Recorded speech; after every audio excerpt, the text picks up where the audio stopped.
I've talked to a lot of people.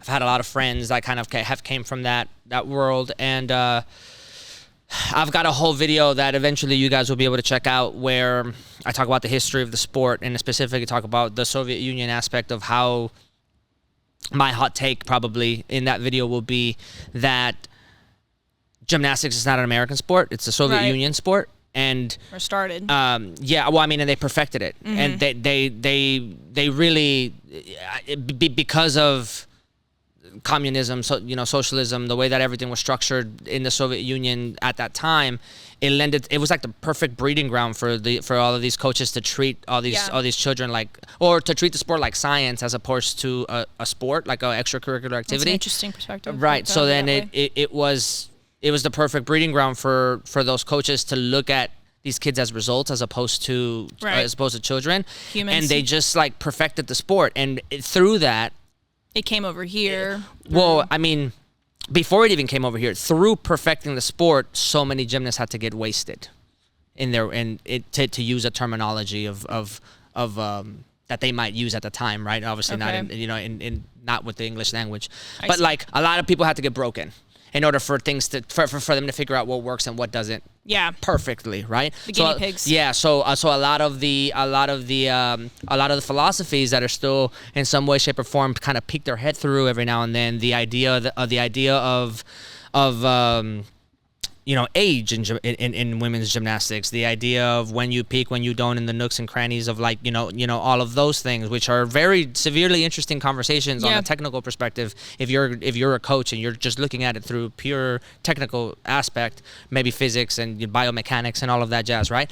But in terms of like the book's already been written, and the book was written way before it even came to the sports, right? My second hot take about that video, again, it's still in the making, but my second hot take is that when it came over here, our system, the American system, is the next perfect breeding ground for cultivating thousands of gymnasts. Because now, instead of the government being involved, now you get to kind of, for lack of a better term, use the hopes and dreams of young children all around the country to make the next batch of elite athletes. And instead of just one big government entity saying to a couple of coaches, like, you've got to get this done because we've got to represent at the Olympics and we have to beat everyone, which they were up until 96, right? Instead of that, now you have a structure where you can get like a Marta and Bella to almost just privatize it, right? Yeah, 100% privatize it. Like you get gyms from all over the country. Right. You give them a structure of 10 levels or whatever levels or this and that, and then you give them a refining tool to figure out how to see or I'm blanking out on the word.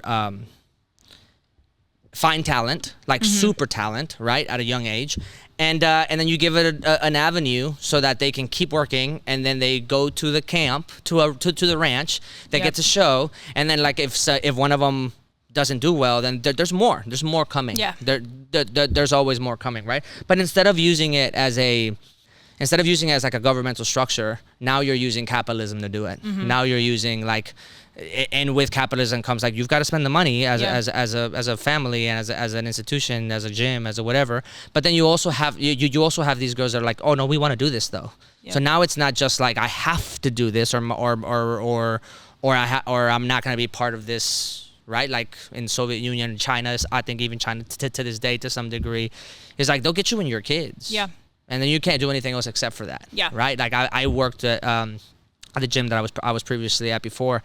I worked almost exclusively with Soviet Union coaches. Yeah. And I just picked their brain about like, so how was it? I mean, they're not like horror stories, but it's just like a very interesting glimpse to that, like a time capsule, right? It's just like, no, I didn't have a choice. Yeah. It was, I was here, I got picked out. There's like a preschool that everybody goes to, the whole city goes to kind of to some degree. And every year the people come and they find out what your like specialty is. And there's kids that are good at math, and then they're like, okay, well, you're going to go that way. And there's kids that are good at sports, and they're like, okay, well, we're going to pick you out. And then when they get to the sports facility, they have like a physical ability test, and then they go through all those tests, and then after all of their their testing and results and all that jazz, then you get like, this kid will be really good at gymnastics, he needs to go to gymnastics. This kid's gonna be really good at swimming, they need to go to swimming. This kid's gonna be really good at row crew, you need to go to row crew. And then that's your life after that. You don't have any say, you don't have any other like way of getting out of it or anything like that, right?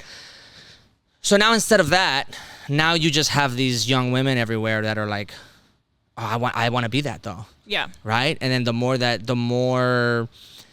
the media starts to cover it, the more the Olympics starts to get even bigger, the more USA starts to dominate, the more you know what I mean? Like, it wasn't like the system itself was born in 96 and all of a sudden we're just at this thing. Like, no, Marta and Bella come from that, they're Romanian. Yeah. You know what I mean? And when the union broke up, all of those coaches, whether it was Romania, Ukraine, Belarus, Czechoslovakia, it didn't really matter.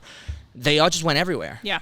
And they took all their expertise with them. Yeah. They took all of their indoctrination with them, right? And so people land in the States, now they can make a living, now they have freedom, now but they still treat their job like they're like what they are used to their job being. Right. You know? So anyway, that's a really short version of all of that, but it's really interesting because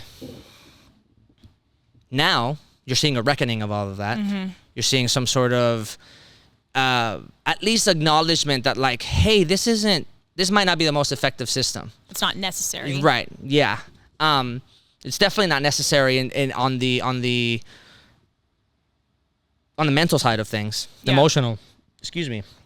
On the emotional side of things, but it is something that as a country we have to reconcile with to some degree, because we're still at the point where we're dominating, right? In a sport that was more or less transferred here, as opposed to born here, and you know. Yeah. So, anyway, I'm really glad that your favorite thing as a coach is more like on a philosophy level, because I agree with you 100%. I also share a lot of that philosophy. A lot of what I do in my program is a constant tug of war of what are the expectations? What are good expectations to have of everyone, not just the athletes, right? The employees, myself, you know, parents, you know. What are good expectations to have, and then where is the line that we won't cross? Right. And then, and does that fluctuate? Is that can that change? Does that change level to level? Does it change kid to kid? Does it, right? It's a lot of moving targets, you know, at the same time. But I think it's our responsibility as the new generation of coaches that are creating to a large degree the highest level of gymnastics that's ever happened. Yeah. You know what I mean? Because you go, I mean, we just finished our season. I think in the optionals for the first time in a while, despite the fact that maybe numbers are lower, for the first time in a while, I'm seeing like the highest scores that I've seen in a couple of years. Maybe COVID had something to do with it. Yeah. But I mean, and they're coming from everywhere. Yeah. They're not coming from the gyms that you need to look out for, the gyms that you used to have to look out for, where everything was concentrated, right? So I share a lot of that sentiment with you, and I'd like to think that part of this exists primarily for that, so that we can have a voice to be able to push that philosophy forward and dissect it, like really ask the questions that need to be asked, see if we can get to the bottom of them without having this shadow of this old guard impeding, you know? And like I said, like I'm willing to have a conversation with anybody. So I'm pretty sure eventually across from me, there's going to be a coach that I am, you know, really fond of, or that comes from that old guard that has their own story to tell, and that it'll give us a glimpse and an insight into that world. But I still think that those conversations need to be had. Absolutely. Do you know what I mean? Yeah, they do.